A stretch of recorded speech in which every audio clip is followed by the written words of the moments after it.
Yes, it is. There's only one thing that's running through my soul, and that is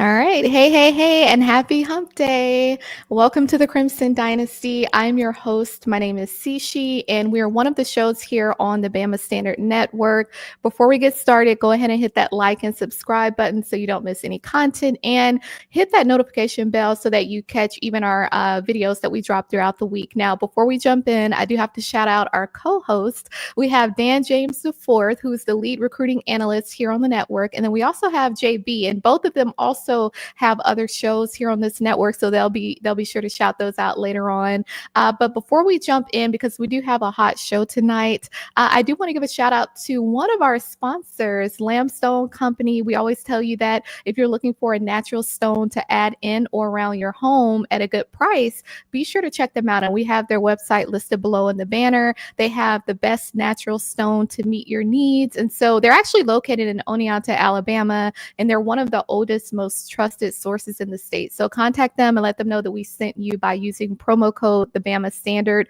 to receive 10% off of your first order. Now, like I said, we have a hot show tonight, but I will say, if you're watching us on X right now, be sure to check us out on YouTube. Head over to YouTube and actually subscribe the Bama Standard so that you can, drop some comments. And then, of course, hit up the live chat tonight, because we will have a Q&A segment later on, and we'll be answering some of your questions. So let's just jump right in. I want to look. Welcome back, because I know that we kind of changed our schedule a little bit, where now we're doing every other week, and we'll probably, go back to our original schedule soon. But we do have to say, we kind of miss y'all. I know we having a good time here, me and JB and Dan. But the first thing that we wanted to talk about, of course, the biggest news in Bama Nation is Alabama hired Ryan Grubb as the offensive coordinator. And that's someone that we've been wanting. But before we really share our thoughts on this, we did have one of our favorite guests, and he's not an unfamiliar face, Stephen M. Smith. He actually recorded a video for the viewers. So we're going to go ahead and get that rolling, and then we'll share our thoughts and opinions on that. So let's go ahead and play that. What's up, Bama Standard family? Your man, Stephen Smith here. This is what's on a lot of people's minds right now as Bama fans.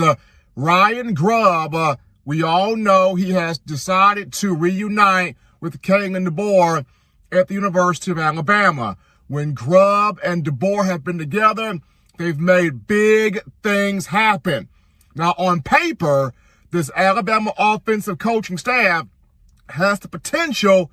It could be like that 2018 Alabama offensive coaching staff that had Michael Locksley as OC and play caller, Josh Gaddis as co-OC and wide receivers coach, Dan Enos as quarterback coach. And we know that coaching staff helped Tua Tagovailoa have a Heisman year, and got to the Heisman finalists right there. And, of course, that offense averaged over 40 points per game. Jerry Jeudy was a Biletnikoff Award winner, all that good stuff. This offense potentially can do that. And one of the reasons why is holding on to Nick Sheridan. Nick Sheridan brings value to Alabama. Now, yes, he's not a marquee coordinator right now. He's not a big-time coordinator. He's not ready for that position right now. Last year was kind of trial and error. He's not ready for it right now. But because of the fact he played quarterback in college at Michigan, he's been around that quarterback position a lot, he adds value as a quarterback coach, which is what he would do under DeBoer. He would add that value. He adds value as a recruiter. He adds that value.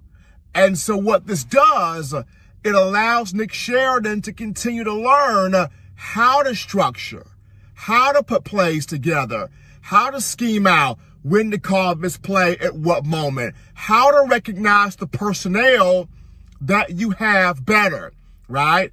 Ryan Grubb has done this longer than Nick Sheridan. Nick Sheridan, 3 years as an OC, 2 to 3.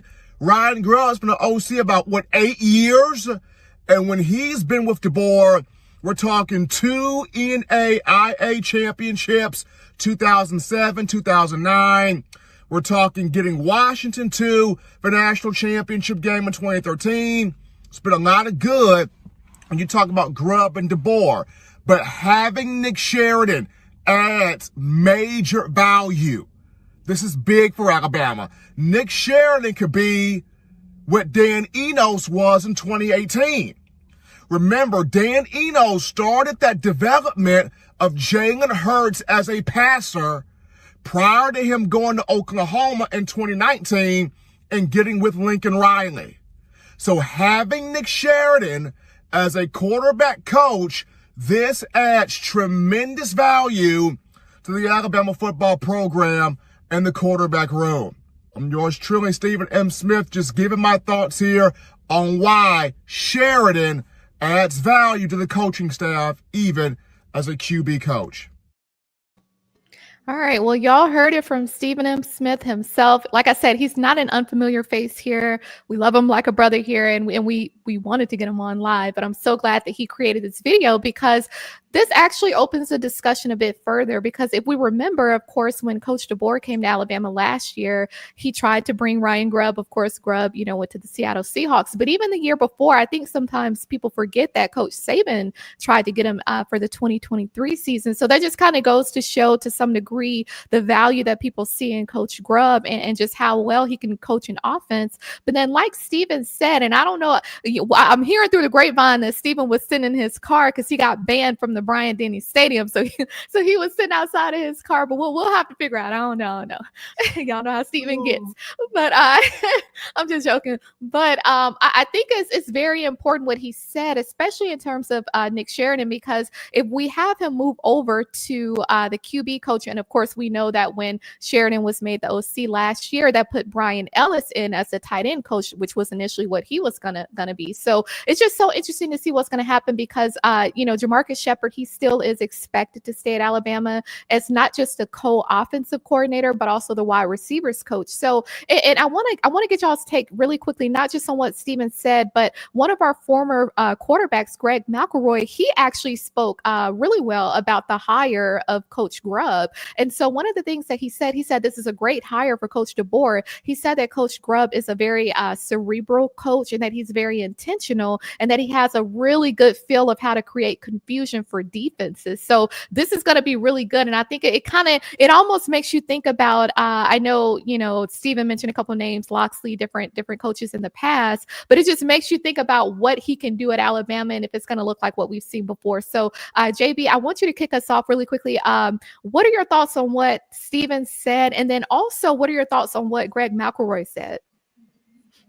I agree with Steven a lot, especially with keeping Sheridan, put him at quarterback coach possibly will be great. Glad we finally got Ryan Grubb in there. Like you mentioned, C'Chi, Saban tried to get him before he hired Tommy Rees. He wound up staying with Coach DeBoer. So he got the NFL job, which I don't blame him for getting that. Now you're back where you belong. You're back where you belong, right with Coach Kalen DeBoer and this system. The whole team, the Avengers are back. So everybody is back. Mm-hmm. Now, I don't know about Huff. I don't know about Huff.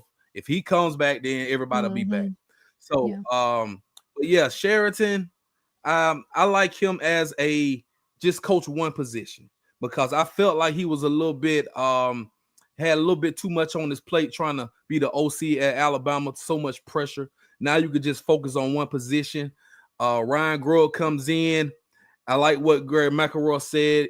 Brings a lot of different exotic looks. I actually saw that clip. He makes a lot of sense. Use the tight ends a lot. We didn't really use our tight ends as much as I thought we would have last year, and that's probably because the whole playbook wasn't open like the Ryan Grubb's playbook will be open. So whoever wins this quarterback battle, they will have the whole playbook. They will have unlimited resources with Ryan Grubb, and I'm excited to see it. I agree. And I'm so glad that you mentioned Scott Huff. And for those who are watching, if you remember, that was the O-line coach at Washington. And remember, they won that award for the best O-line as well. And so that's one thing. Yeah. Because we tried to get him last year as well, and it would be interesting because Coach Cap, I know he's our current O-line coach, but we did see some issues. However, he's really good in terms of recruiting, so we're gonna start moving these different coaches around. We need to make sure that we keep certain guys as well, especially the ones that are effective at recruiting. Now, speaking of recruiting, Dan, I know that's kind of like that's your expertise, and so I want to get your take. Do you feel like this is a strategic move in the sense to not just get Ryan Grubb, but then to keep Nick Sheridan? Because based on what Steven said and Greg McElroy, do you feel like this is kind of setting us up for that offense that we wish that we saw last year? 100%. We give Nick Sheridan a hard time, but he was kind of thrown into the position. Yeah. So he wasn't ready. He didn't come with a playbook in hand. I think he was in a little bit over his head. Yep. He did what he could. But Ryan Grubb, this is a guy that Coach Nick Saban thought highly of. Nick Saban tried to get him on staff. Kalen DeBoer, he like he said, he always have a job as long as Kalen DeBoer has a job. This is a guy that is well thought of in the coaching ranks. He is a guy that's been proven in big games, and he's going to bring a element, to Alabama that we've been missing a couple of years. Because him as a play caller, I think that's where he's very elite at the play calling, and keeping teams off balance, staying ahead of schedule, and that's where I think Nick Sheridan kind of struggled with. I was talking about it last night. The scripted plays, we always started slow. Outside of the Georgia game, I can't remember a game where we started fast offensively. And so I think he's going to help us out in that aspect. So I'm very excited about this move, and I don't think we're done yet. I agree.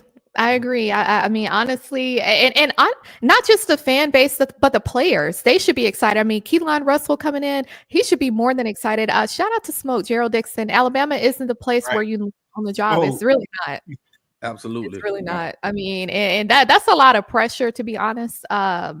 I won't want that. But what y'all think in the chat? Let us know. How do you feel about this Grubb hire? How do you feel about us retaining Nick Sheridan? And I'm going to mention him in the next thing that we're going to discuss, because that just kind of plays more into how imperative it is to keep him there in terms of recruiting, because that's going to kind of transition into, what we're doing on the road. Like we mentioned a couple weeks ago here on this same network, on the same show, that we've been hitting the ground running.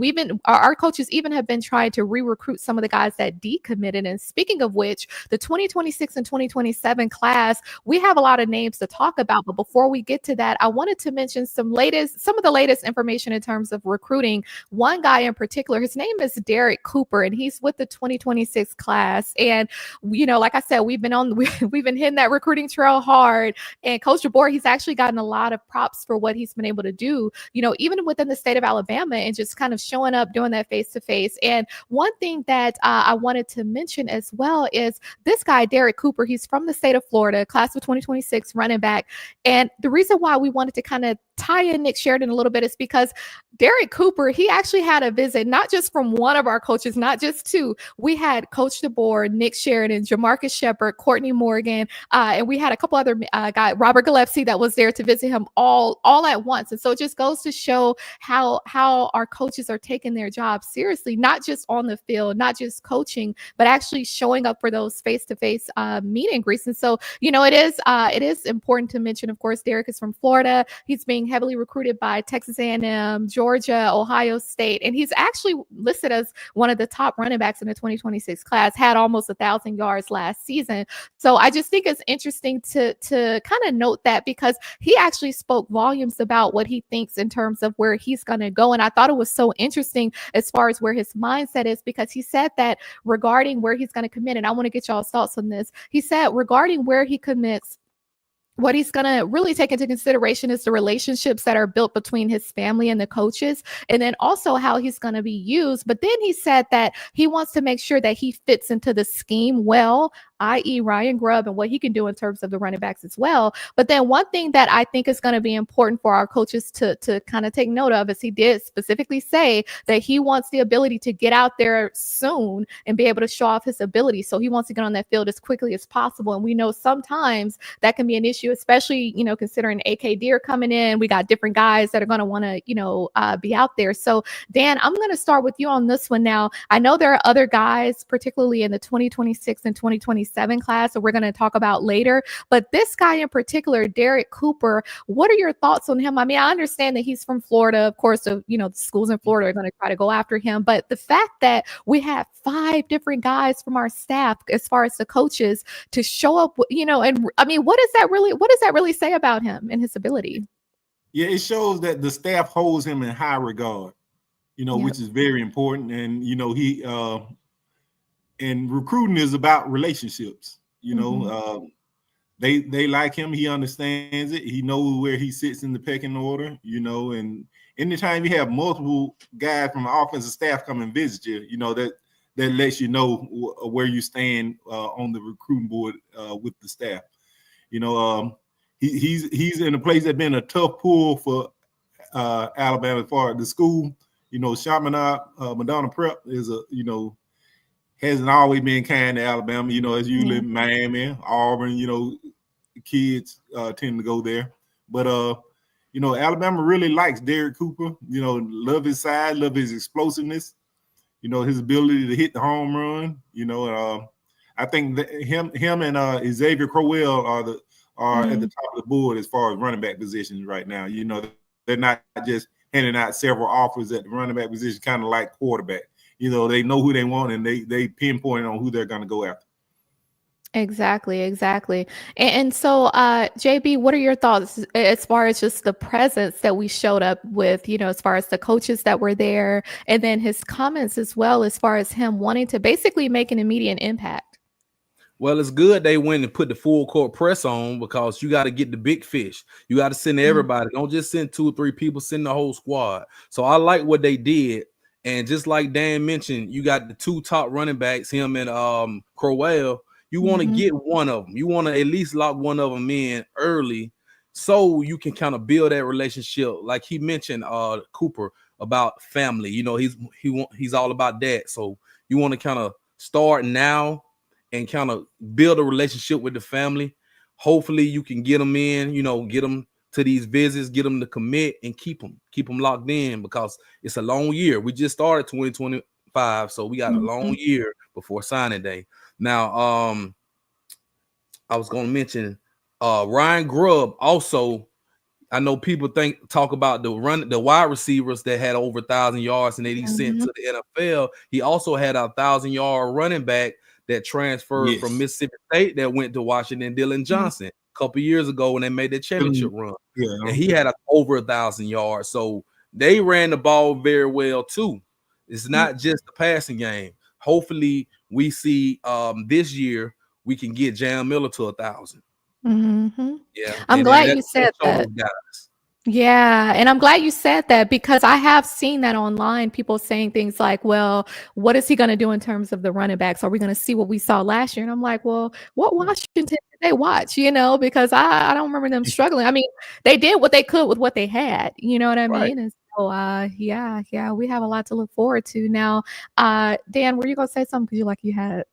Oh no, I was agreeing. I was agreeing. Yeah. Okay. Just because I don't want to move on until we get out what we got to say, because these are very important topics to discuss, and I think we really want to put the fan base at ease. Like I said, for those that are in the live chat, any questions that you have, go ahead and drop them, because we're going to address them later on in the show. And then we do want to give a shout out to our other sponsor, WhitwillSports.com. We always tell you that your game day is not the same without the title towel. Visit WhitwillSports.com to receive yours actually before A-Day. So if you order it now, you'll be able to get it in time for A-Day, and be sure to use promo code STANDARD for an exclusive discount. So shout out to them. They're always showing us some love.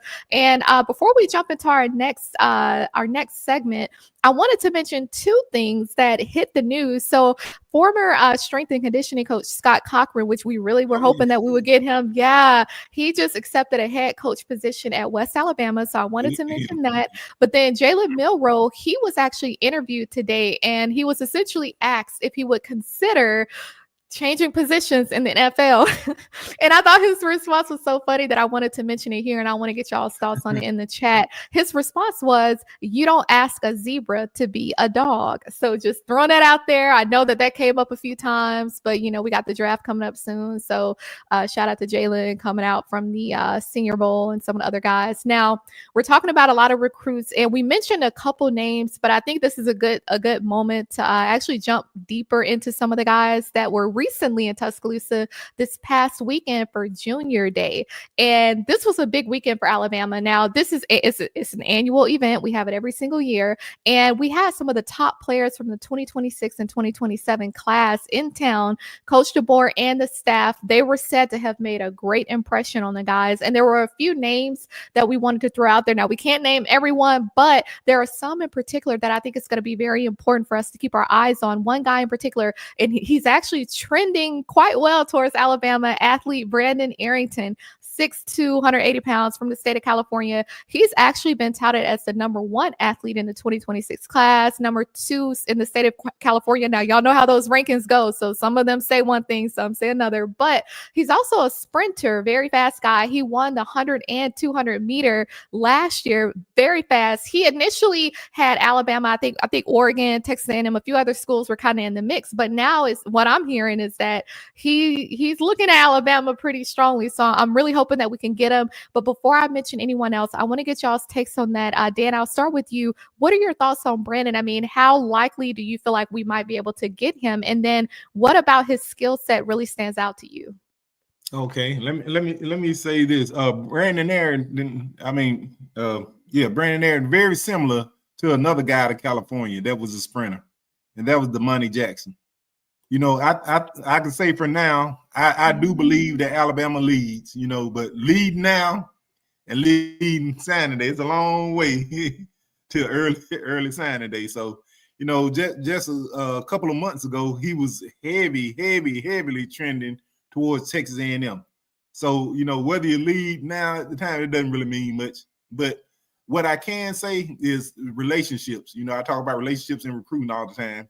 And the Alabama staff has done a tremendous job with Brandon Arrington, and the California connection is real, and he's made friends on the campus, and with the West Coast guys, and I think that Alabama, this is a guy that Alabama sits really well with, his skill set, he's a sprinter athlete, play both sides of the ball, but they're looking at him as cornerback, and he's a guy you can move around really anywhere in the secondary. And he has great closing speed, elite track speed, and I really can say, even I think Steve Wiltfong will echo this, that Alabama is in the pole position right now. And that says a lot as far as, just the impressions that he got when he was just there in Tuscaloosa for Junior Day. I mean, Alabama was already in the mix, but like you said, man, he was more so kind of looking at Texas A&M at one point. And I do, to some degree, think that Coach DeBoer and Grubb coming from the West Coast, I still feel like that has some impact in getting those West Coast guys. I still feel like that may play a part in that too. So hopefully we'll get him. And before I name anyone else, I want to get your take on him as well, JB, because the fact that we're coming off of Junior Day and now, it sounds like it's a bit more confirmed that we may actually get him. And I think getting that Grubb news and just kind of seeing the changes with the coaching staff, I feel like that's going to play into some of the guys that we end up picking up. So what do you think about Brandon? And then how likely do you think it is that we get him? Well, I feel good about it after hearing that after Junior Day that we are the leader in the clubhouse, and that California connection that Dan just mentioned. Courtney Morgan pulls a lot of strings too, coming from the West Coast. He has that. But Damani Jackson being at Bama, Xavier Brown, then we got Dejon Lee. So we got a lot of California kids in that DB room, and that's a good start. And I think I read something where he likes that they have a lot of the California kids, the modern day. It's like the pipeline now, the Alabama, the modern day pipeline, and that's a good sign. So if it comes down to money and NIL, and the NIL with another school is kind of the same, maybe that connection with those guys will proceed over anything else. Now, I'm excited for them. I hope we can get them, because it's always good to get a good head start on those guys and try to lock them in. But like we always say, you got to keep them locked in for the whole year until that early signing day period. Yeah. Yep. I agree. I mean, I know we get excited early on. We want to get the guys, but y'all see the state of college football now. I mean, it's just, I don't know. You can't get too excited. I mean, once they sign it, but even then they can hit the portal. So, you don't know. But there are a couple other guys on the offense that I want to mention, and then we'll move over to defense. So, Dan, you actually mentioned him earlier, Xavier Crowell. Now, this guy, he is one of the other top guys in terms of running back, and he's from, I believe, Jackson, Alabama, 5'11", 215 pounds. And he actually visited Alabama a couple times last year, and he has an official visit scheduled for June of this year. He reclassified from class of 2027 to 2026, and he said that he's ready to dominate. I mean, y'all know when they start talking like that, you already know what time it is. And my thing is just like, why wouldn't you come to Alabama? If you're talking like that, why wouldn't you come to Alabama? Like, you know what time it is. So that's one guy, right? But then there's another guy, wide receiver, Tristan Keys, 5-star wide receiver, 6'2", 180 pounds. He's from Hattiesburg, Mississippi. Now, he stated that Alabama is in the top list of his contenders. He was listed as the number 2 wide receiver in the nation, according to 247. And he has a really good relationship with coach Jamarcus Shepard. So that's going to play a key role. But then one other guy that I want to mention from an offensive perspective, Chris Booker. He's an offensive lineman, 6'4", 270 pounds. Now, he's from the state of Georgia, but he recently received an offer from Alabama. And he stated that the offer was long awaited. And he said that he's glad that Alabama pulled the trigger. He feels like our program has high standards and we have a great program. So I'm going to stop there because I want to get y'all's takes. JB, I'm going to start with you on this one. Out of the guys that I just mentioned, so you look at Xavier Crowell, right? You look at Tristan Keys and then Chris Booker.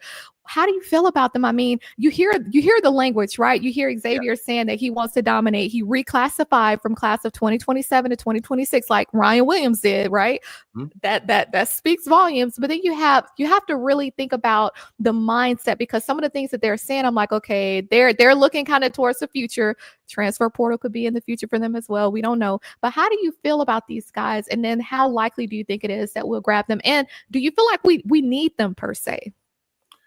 It's always good to have them. I mean, we definitely need the guys. And the more guys we have, we got competition. I like the way Crowell was talking. He's talking like he's got that dog mentality. He wants to come in and dominate. So, but he's gonna have to see, once you coming in as a freshman, you got guys already in front of you. So if you coming in, it's gonna be competition. You're not coming here just to start. You're gonna have to earn your position, earn some reps. But I like the way he's talking.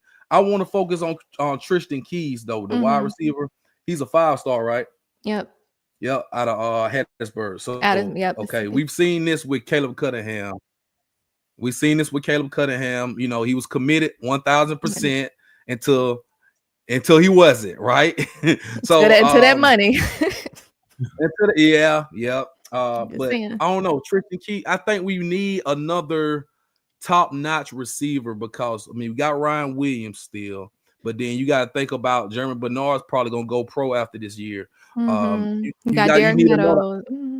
Meadows. You got some young guys, but think about transfer portal.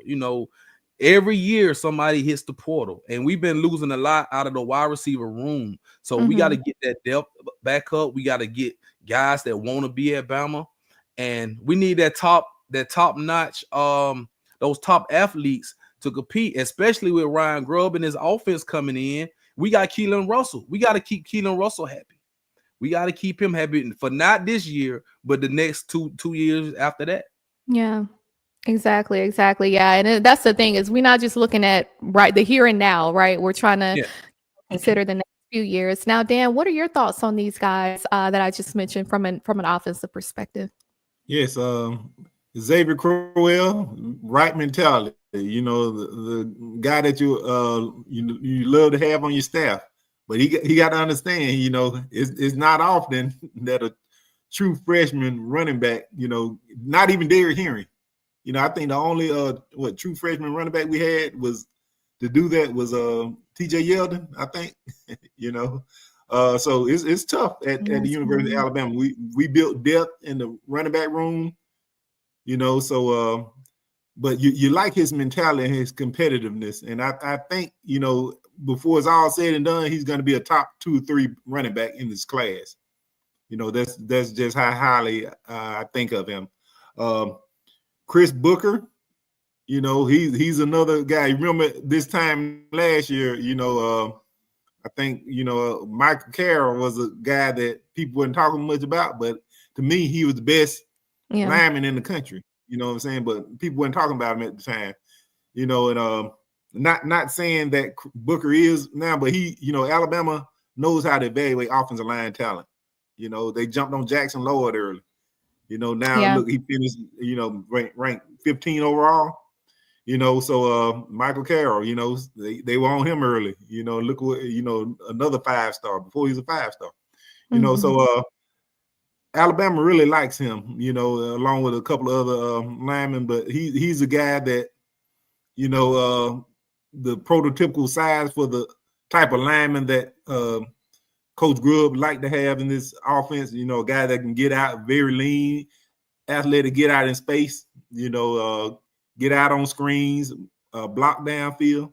So, you know, they are going after this body type, you know, and Tristan Keys, like you said, it's tough. Mississippi guy.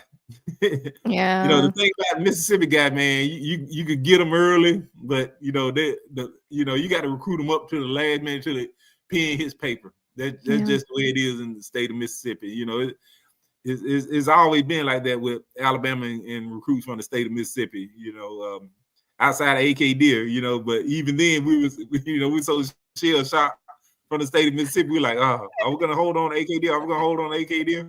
Damn. And the whole time he was like, I'm staying. I'm not going anywhere. You know, Bama is where I want to be. But you know, we've been so shell shocked on the state of Mississippi, we didn't believe it. Dan, you keep saying the state of Mississippi, and it's making me think about that movie Life. Like the state of Mississippi. Yes, everything he's saying, I'm just like, is he saying that intentionally? I think they have that on. This is a hopping ball. Yeah, but yeah, you know, now I can't get that out of my head. But well, welcome to the party. And now you're right. Now that you brought it up, remember, I'm still mad at Stephen M because he said AK Deer and Caleb Cunningham was a package deal. All summer long, he was saying it was a package deal. Well, I'm glad they weren't. It's a package deal till the bag drops. Exactly. Then that package gets split. Yeah, you know. Okay. And y'all in the chat, drop your comments as far as the guys that we just named, because I kind of want to pivot to the defensive side, because we had a few other guys that really stood out and that were impressed as well as far as their visits. So we had a cornerback, Jordan Edmonds. Now he's from the state of Georgia, and like I said, he's a corner, and he's kind of trending to Alabama. I was curious though, because as I was looking at his stats, I know that he also runs track, so he's one of those kind of very versatile guys, I think, as far as what the coaches may be able to do with him. But if I'm not mistaken, can he play wide receiver as well? Because I saw that he had almost 650 yards and had about 4 touchdowns last season. Yeah, so I was like, I mean, I know I'm not.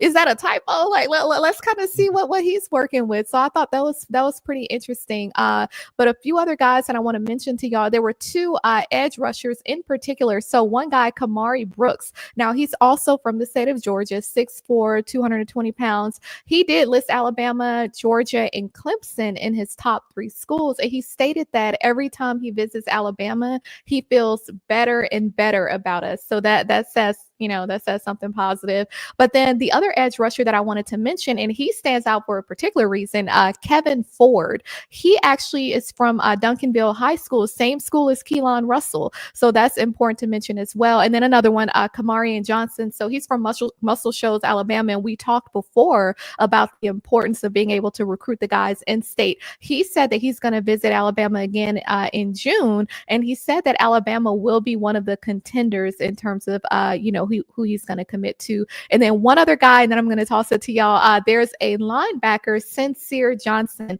He's from the state of Ohio, and I think because of his versatility, he's one of those guys that I think Kane Womack is going to be excited about as far as where he could put him. Like if it's going to be maybe kind of like at that wolf position, possibly, or one of the interior linemen. I'm not sure. But Dan, I see you shaking your head. So let's get your take. How do you feel about these defensive guys, and who do you feel like Alabama really needs to get? Oh man, well, you definitely want to start in state. You know, Yeah.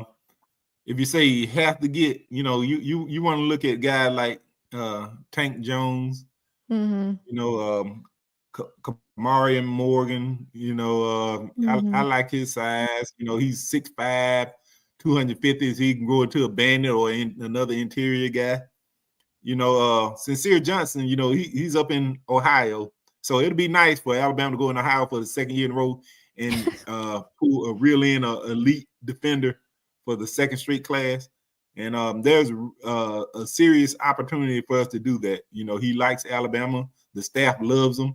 Love his size, 6'3", 225. You know, that doesn't just grow on trees, you know, with his athletic ability.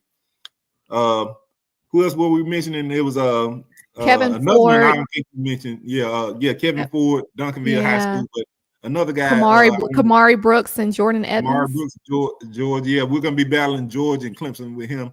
But another one is Jet Washington, 6'4", safety out of Bishop Gorman. You know, Alabama is sitting in prime position with him as well. You know, 6'4" safety, maybe he can even grow into a linebacker. But you know, physical guy that can run. You know, a track star. And you know, Bama has put their hat. Tossed their head and ring for a lot of guys. You know, you got a lot of guys on visit, you know, and right before the dead period. And I expect them to be even more active during the spring, you know, and that's a shout out to Courtney Morgan and the recruiting staff. You know, they're beating the drum, you know, they're getting out there, building relationships, they're evaluating. You know, I think this past month was over close to 60 offers. You know, that's showing that guys been watching film, evaluating guys, getting guys in, going on the road, visiting guys. You know, this staff has truly been getting after it, you know, and that's what you like to see at this time of the year. I agree. JB, I mean, how do you feel as far as the guy that's in state, Kamari Johnson, Muscle Shoals, Alabama, Sincere Johnson, Kamari, I mean, all these different guys, even the ones that are from the state of Georgia, Kamari Brooks, for example, from the state of Georgia, but he listed Alabama in his top 3, Jordan Edmonds. How do you feel about some of these guys? And which ones do you feel like we may have a better chance at getting? I think those in-state guys are very pivotal, you know, especially with Auburn. I keep saying this. I know every time we talk about the in-state guys, Auburn has a bunch of them. They beat us last year. We got to get back. We got to get those guys back. So Dan, I got a question for you, Dan. You remember, like in the summer, what is that day called when they get all the guys to come in, the recruits? It's in the summertime. I know we get them to come visit. They all come visit. The champions cookout. Yeah, the cookout. Yeah, the champion cookout. Yeah. So I know we got to get them for the spring. We got to get them in the visit. Let them come to A-Day. Let them come to the champions cookout. Make them feel like they're at home.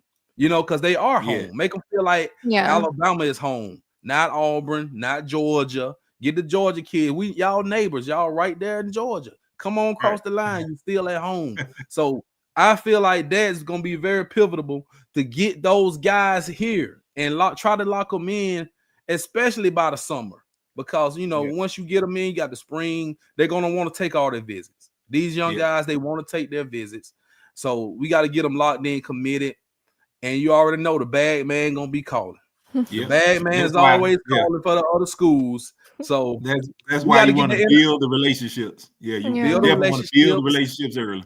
Yeah, definitely build relationships and get the money up. Donate to Alabama, whatever we got to do. Get the money up because we're gonna need it. Yeah. Yep. Well, y'all heard it from them. I mean, our coaches, they definitely hitting the ground running. And I honestly feel that Ryan Grubb coming to Alabama, I think that's going to play a part in some of these offensive guys, wanting to come to Alabama. So we shall see, but I'm excited. Now, I did want to, because, sometimes, and I think I saw a couple of them in the chat, we'll get these trolls from different schools. And of course, Florida State is one of them. I don't know if those are in the chat tonight, but as y'all are aware, our first game for the 2025 season is going to be a road game at Florida State. And one of their players is already starting with his trash talk, kind of like what Auburn did last year. And then we saw, what happened in that game. So they have a defensive lineman, James Williams. Now, this will be his first season at Florida State. He played the last season, I believe the last 2 seasons at Nebraska. And he's like, oh, we're going to dominate Alabama, saying, just running his mouth. And I'm just like, sir, first of all, who are you? Second of all, what did Florida State dominate last year? Because how many did they win? 3 games or was it 4? I think 2. I think 2. Yeah. It was just 2. I was trying to give them. Maybe I'm thinking about Auburn. Okay, never mind. But I mean, we remind them. I think the last time we played Florida State at Florida State, I believe, was 2017, and we beat them 24-7. My thing is like, and I think you said this, Dan, last year in regard to Auburn. I think that was in the Georgia Dome, wasn't it? Wherever I thought it was on the road. Wherever it was, we beat them 24-7. Maybe we were the away team then. Yeah, we were the away team. It was in Orlando. Orlando. Okay, Oh, so it was in it? Florida. Okay. I thought that game was in the Georgia Dome. I could have sworn. Wow. But I think Maybe. 2017, it was the Mercedes-Benz Stadium. I don't know. But we did play them in that stadium. Maybe it was like 2013, 2014-ish, but we did at one point. However, right now, I will say, though, because they like to run their mouths, and I know, Dan, you said something last year in regard to Auburn. It's like these schools, they like to do their trash talk before the season because they know they can't do any during the season. Y'all got any thoughts on this? I mean, I don't want to give them too much, time or whatever, but how do y'all feel about this? I mean, it's just like audacity. Shout out to Linda P. I mean, man, they're like the little, I know Justin is a big wrestling fan. They're like the guy that's already in the ring, standing in the ring as the champ walks up to the ring. Oh, they're breathing hard. Yeah, everyone knows what's coming except this guy. Exactly. And that's how I look at it. It's a guy that doesn't know that, you're in over your head, man. It's not gonna happen. Everybody got a plan, like Mike Tyson used to say, everybody got a plan until they get hit in the mouth. So exactly. Good luck. Well, maybe they're trying to use it, trying to boost up some confidence because they don't have any coming off that horrible season they just had. So maybe they're trying to use it. It's so early, it's months away before the game, and you already, I guess he's trying to build up the confidence because I guess part of their NIL is wolf tickets. Yeah, Look, selling a lot of no, I'm glad you said that though, because what they need to be focused on are those Florida State players that's trying to go after them and sue them for not coughing up the NIL payment that they were promised. So that's what they need to be focused on. But we're not about to go down that path. We may save that for our next episode. Speaking of other schools, though, let's touch on Ohio State really quickly because I know that they kind of gave Michigan a hard time, after Michigan won the Natty and then Connor, was under fire. Well, Ohio State, I mean, y'all are sitting in a similar position because it was recently reported that, and it wasn't reported till after the national championship game, but this happened a month before the game, that one of their staff members, he's the defensive quality control coach, Joe Lieberger. He's actually been under investigation for some very serious allegations. And I think it's something that's definitely worth mentioning: sexual misconduct, harassment, discrimination. And he's been on paid leave, and they haven't explicitly said what he did, but he worked closely with the linebackers, and he was with Ohio State for 4 years. How close? I'm sorry, I'm being silly. How close I did he mean work with the line? no, but you know what? That may be the question because because my thing is when stuff like this happens, the fact that he's been with Ohio State for 4 years now, keep in mind, and I would imagine from a timing perspective, that means that his first year there would have been when we beat them in the Natty 2020 when we had Mac Jones. So I'm just curious if you're there 4 years and you're being accused of something this serious. I would imagine that other coaches, other staff, other personnel may have seen something. And so it makes me wonder what this fallout is going to really look like. Because when you're in a position where you're paying players like the Quinshon Judkins, you're paying guys like Caleb Downs, you're putting all this money out there to not only save Ryan Day's job, but to also bring in some of the top talent from the portal, you will kind of exactly, and you will kind of overlook certain things because your goal, your objective is to get the Natty by any means necessary. So I don't think it's by chance that all of a sudden these allegations come out. It's something is not right about it, and I think we're going to find out more. But it just goes to show sometimes the length that schools may go, the path they may go down, like Michigan, like Harbaugh leaving just in time. I mean, you got to really look into this. But what are y'all thoughts on this, Dan? I'll start with you. How do you feel about this? I mean, this is some serious stuff, and you see a lot of times you know that saying, if you see something, say something. A lot of times players may not say anything if they feel like, maybe their career is on the line, whatever the case may be. But considering the timing, he was placed on leave a month before the national championship. The report didn't come out technically, I guess, publicly until after they won the national championship, but he's been with Ohio State for 4 years. How do you feel about these allegations? And then do you feel like possibly there's other staff that we may see, a part of this? I don't know. Hey, you know what I'm saying? I can see the investigation going like, show me on the bear, on the dog where he touched you.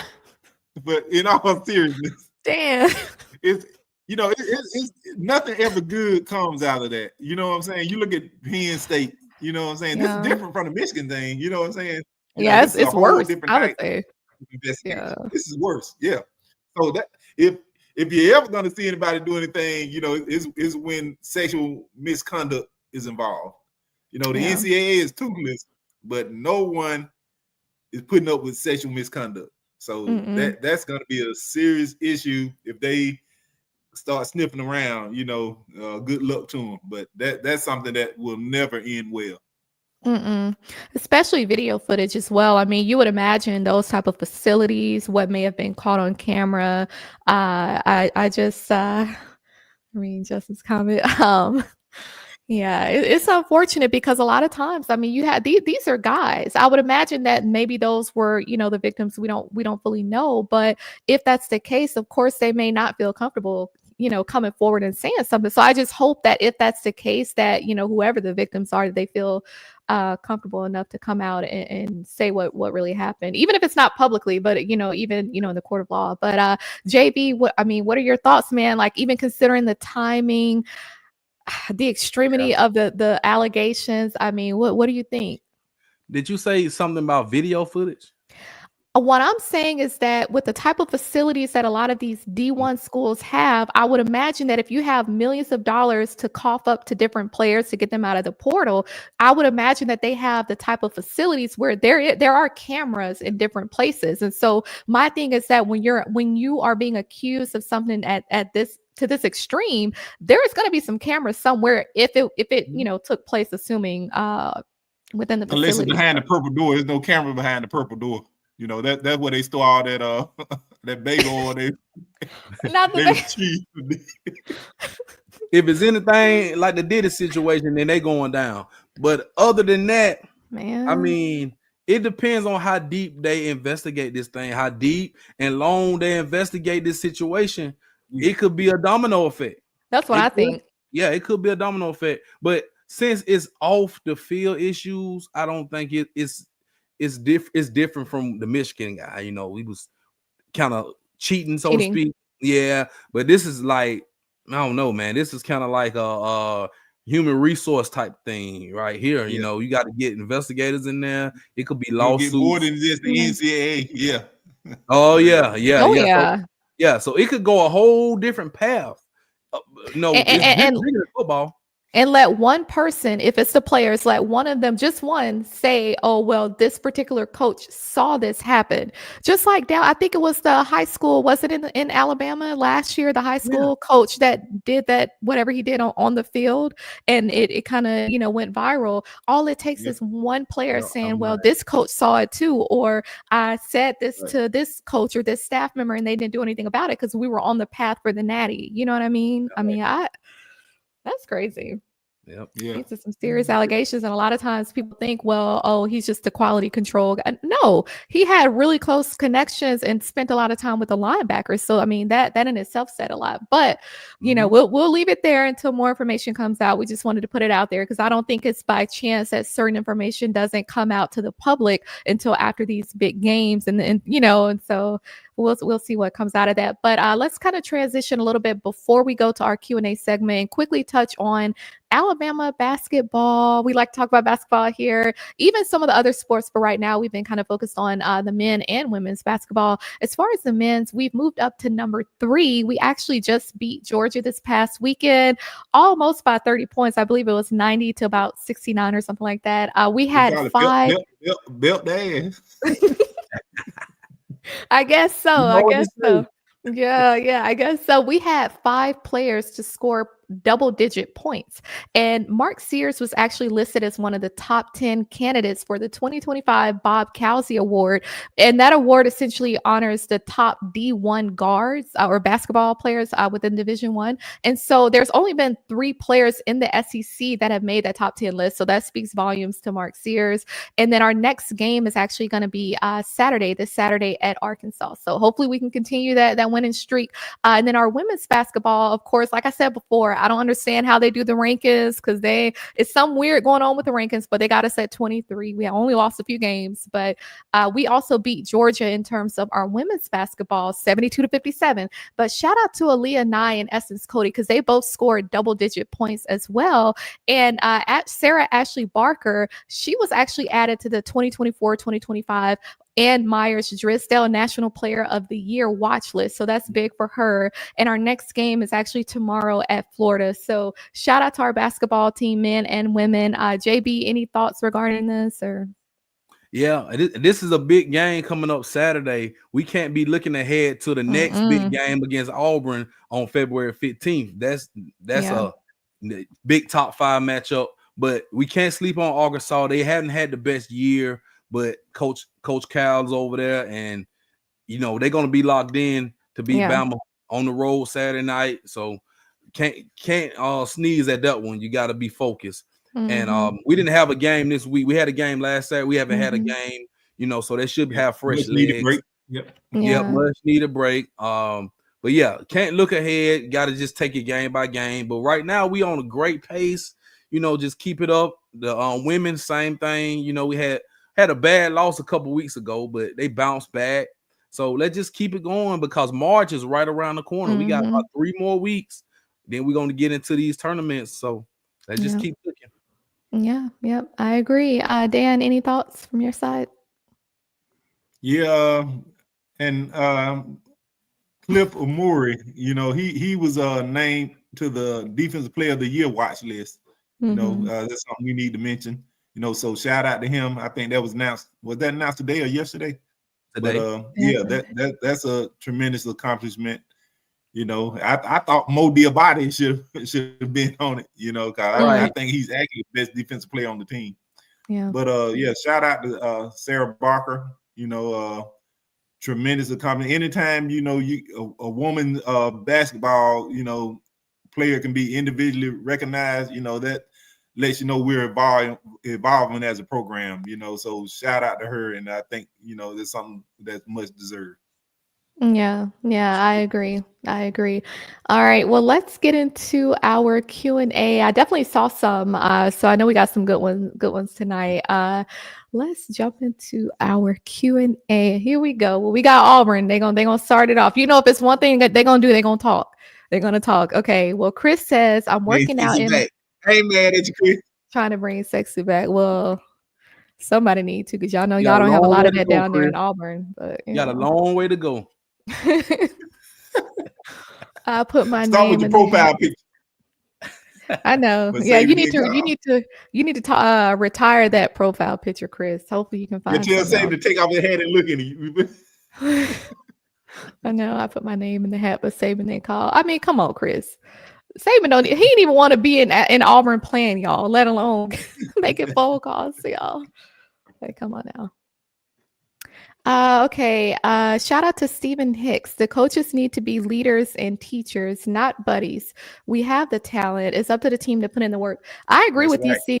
Man, look, we said that all last year. Stop trying to be their friends. I mean, Coach Saban wasn't trying to be their friend, and I understand he had been there a little longer, but that doesn't win national championships. I mean, it just doesn't. What else? Do you think the O-line is 100% agree. Yeah. Do you think the O-line is an important improvement for Alabama? 100%.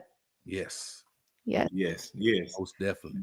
Yeah. I mean, now let me ask Definitely. y'all though, do y'all feel like to the degree that we may need to consider possibly moving Coach Cap somewhere else, or should we give him another year? How do y'all feel about it? If we can get Coach Huff to I come, mean, I think he did a tremendous job. Yeah. He cut the sacks in half. Yeah, so Yeah.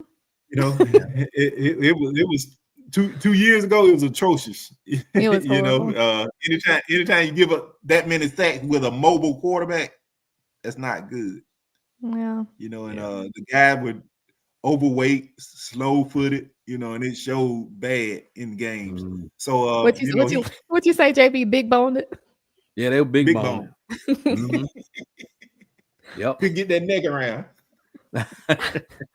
Too much fat back on the neck. Not the fat back. But Cap is a hell of a recruiter. He just got to coach him up better. Yeah. I think he did an admirable job in the short term, that he had, Mm-hmm. Yeah, because he had a short time to get him ready. Yeah, wasn't he the Agree. last offensive coach hired?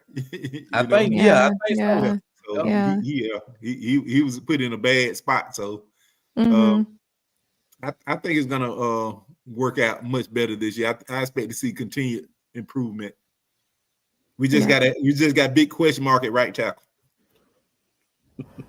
Exactly. All right. Shout out to Trainwreck. Bama is broke in the pay-for-play era. We need to stop calling it NIL when it's not. No. It's not. No, don't get it twisted. Don't get it twisted. Bama's far from broke. The thing is, Bama has a number that Bama put a cap, a self-imposed cap on what they're going to pay as far when it comes to NIL for certain players. Right. So they got a cap for positions that they will stop negotiating with guys if they surpass that number. They may even exceed the cap a little bit here and there, but they got a hard number that they will stop negotiating with you about. So it's not that they're broke. It's just that they're smart with the money. Yep. And they got to issue it out. They got to issue out some to the basketball team, football team. Mm-hmm. Yeah. So I mean, you got to recruit all over.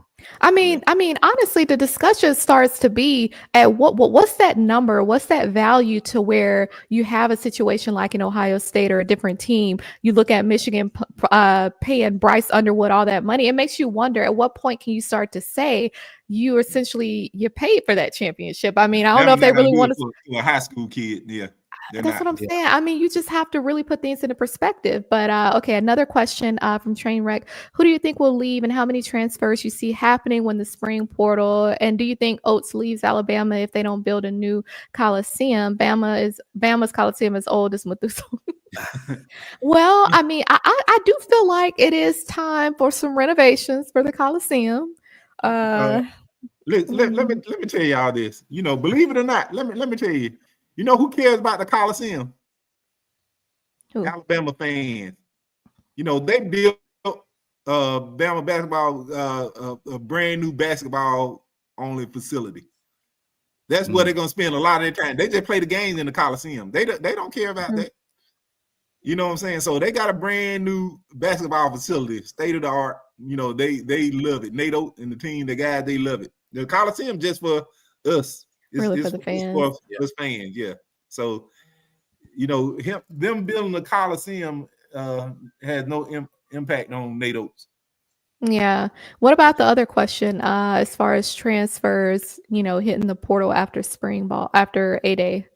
I expect it to be some, of course, after guys after the spring, they know where they are, after the 8-day game, you're gonna see some movement, because some guys are gonna fall, some guys are gonna come up, so there's gonna be some movement. So I as far as the number, I don't know. Maybe one or two at the wide receiver position again, still, maybe a quarterback, but outside of that, I can't say. Maybe an offensive lineman here or there, but no hard number. Don't want too many. I mean, 5 or 6 guys in total, but you got to replace some guys too. Because I remember last year, I think we went and got the kicker around that time. We went and got Graham Nicholson. Mm-hmm. And we plugged in a few guys came in after that spring, when that spring portal opened. We didn't get too many. We probably got like 3 guys. So hopefully you can keep it at a minimum. Question: do y'all think we'll see Mbakwe playing wide receiver in the 8-day game? Y'all think we might see glimpses of that? We might, Okay. I think That'll be interesting. Yeah.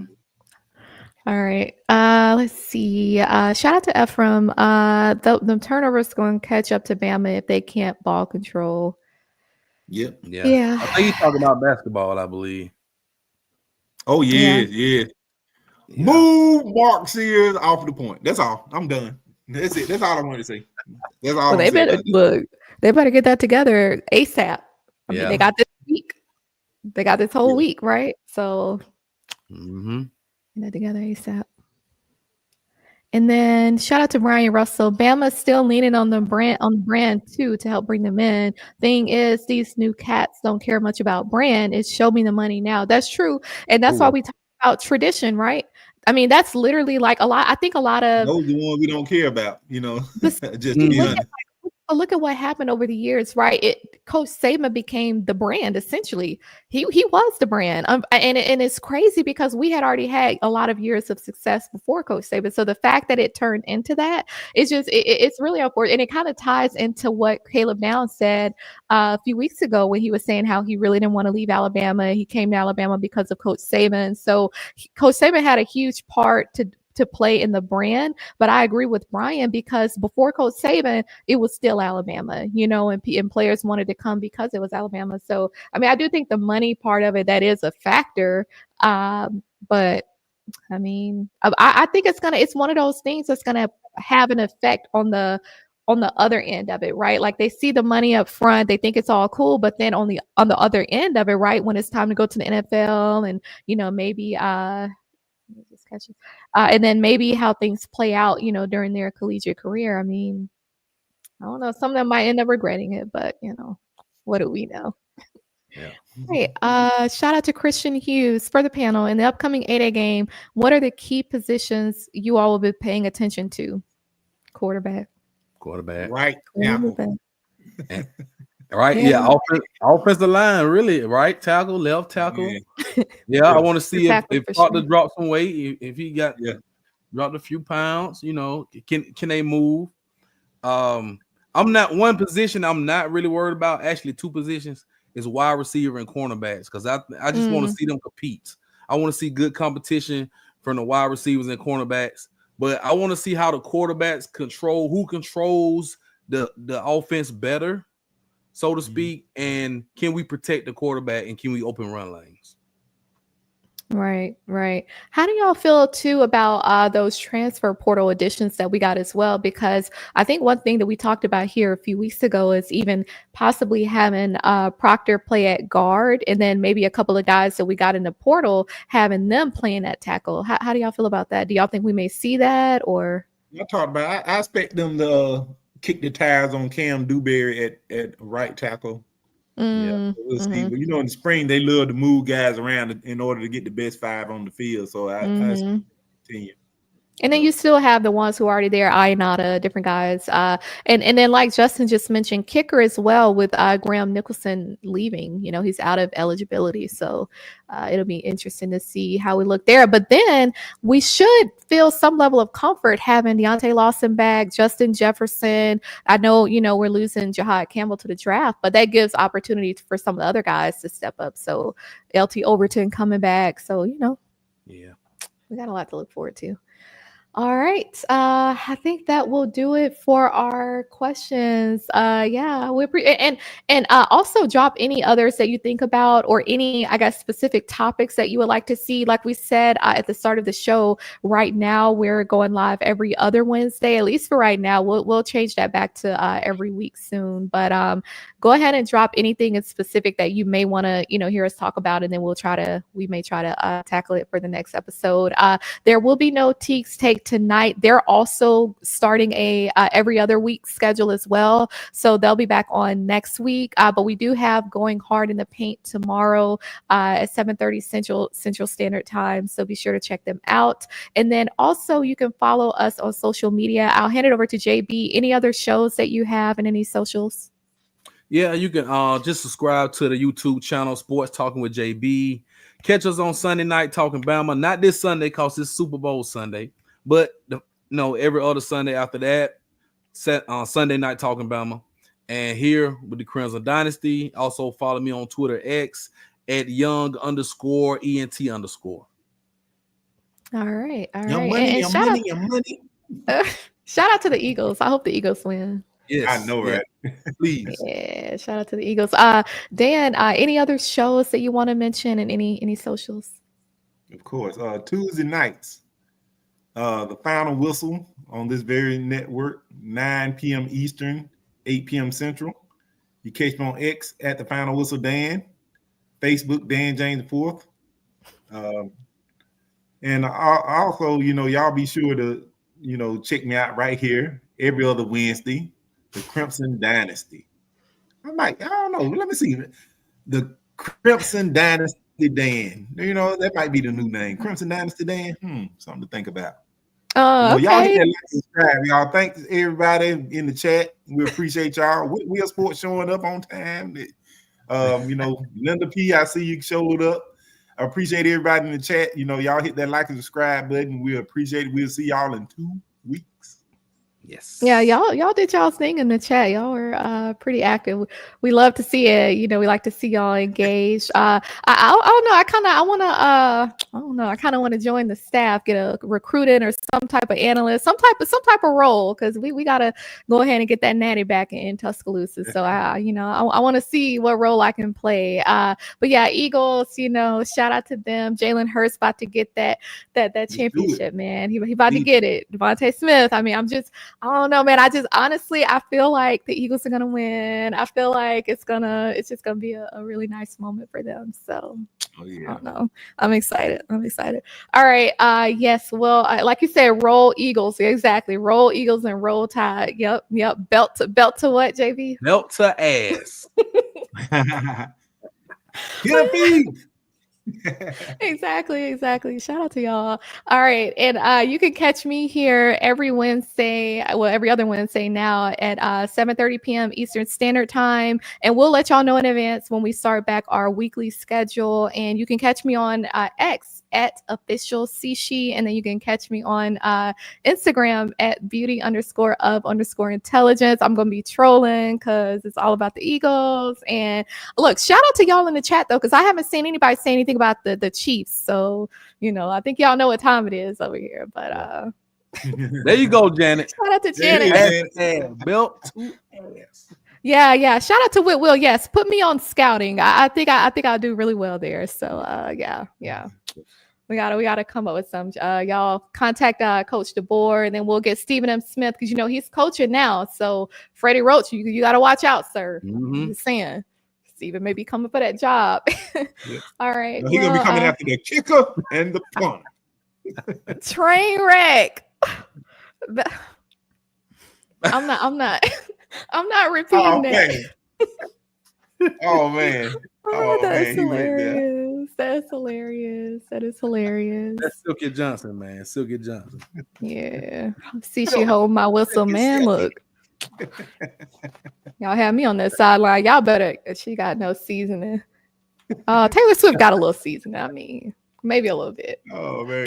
Look, Kelsey likes it, so I don't know. Right. All right. Well, we appreciate the support and fly, Eagles, fly. We'll be here celebrating, hopefully, a huge win for the Eagles. So we'll catch y'all in 2 weeks, same time, same place, and roll tide, roll. Roll Tide. Roll Tide.